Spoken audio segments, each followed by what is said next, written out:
Bomar Punk says, you described the vector of the new website and videos as a shift from preaching to the choir to reaching and convincing your opponents. Any feedback on how's that going so far? Not really, because we haven't done any of it yet. When I was at the Horowitz thing, as I say, I'll try and put that online as soon as I get the video link. I basically said what we need to be doing, folks, is we have to understand that the principles that we have remain exactly the same, that our principles do not change. We do not modify our principles or our morality for anybody, because in order to get that vote, we're no longer what we claim to be. So, with that said, the message is the medicine, and the messenger. Let me rephrase that. The principle is the medicine, and the message is the hypodermic that gets it under the skin. So we should have a set of principles that we understand very clearly, first among which is that government does things worse than private enterprise. And so what we have to understand is that those principles have to be packaged in different ways in order to reach different audiences. You go to a why do we even call them chick flicks? Why do we have chick flicks and sci-fi flicks and urban flicks? The urban market and all these other things, all these other quadrants, date movies. Why don't we just call them movies? Why don't we just call them movies? Well, we don't call them movies because they're spun in such a way, they're constructed in such a way as to appeal to the sensibilities of a certain audience.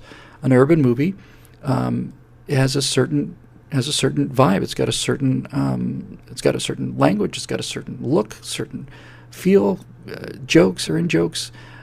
Likewise, chick flicks, movies that are designed especially for a female audience, tend to be a lot more sentimental, a lot more personal interconnections than action movies for teenage boys.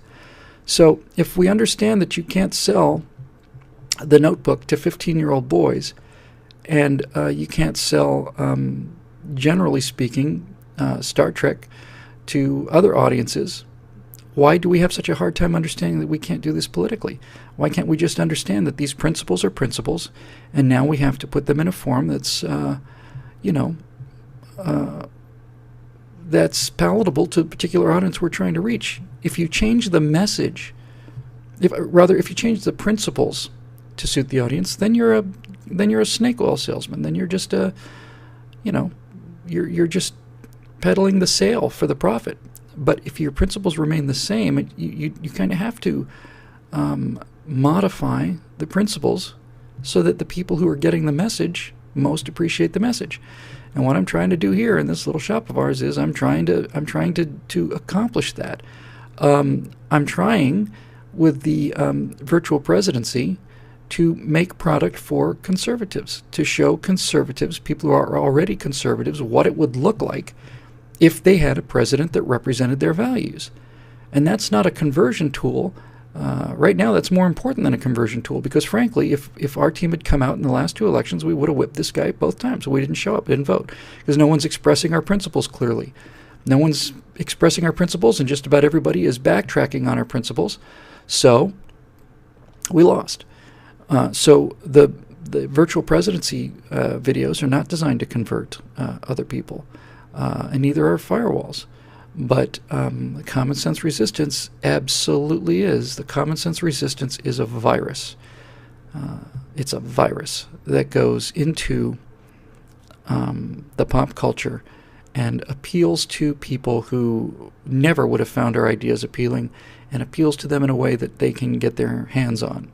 And when I say get their hands on, I mean they get to carry weapons, and they get to live a life of adventure and danger and their romance. And for once, the person with the conservative libertarian values is the bad boy instead of the old man with the bow tie and the steel rim spectacles.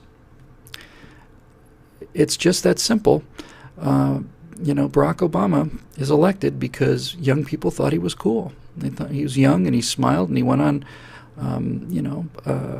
Ellen and did a little dance, and they thought, oh wow, he's one of us.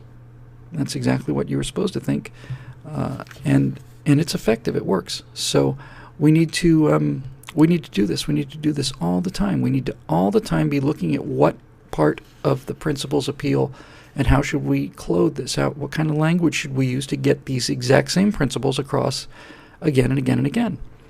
That seems fundamental to me. So I'm looking forward to being able to do this other kind of programming. I'm really looking forward to being out there and using younger actors and using, kind of these cinema verite techniques and develop a sense of adventure and a sense of, thrill. Fire off some blanks and have some special effects and have, these drones flying over in big old cities that are falling apart. I could shoot the thing in Detroit and save myself a ton of special effects money. So maybe I'll do that, but then again, who wants to go shoot in Detroit?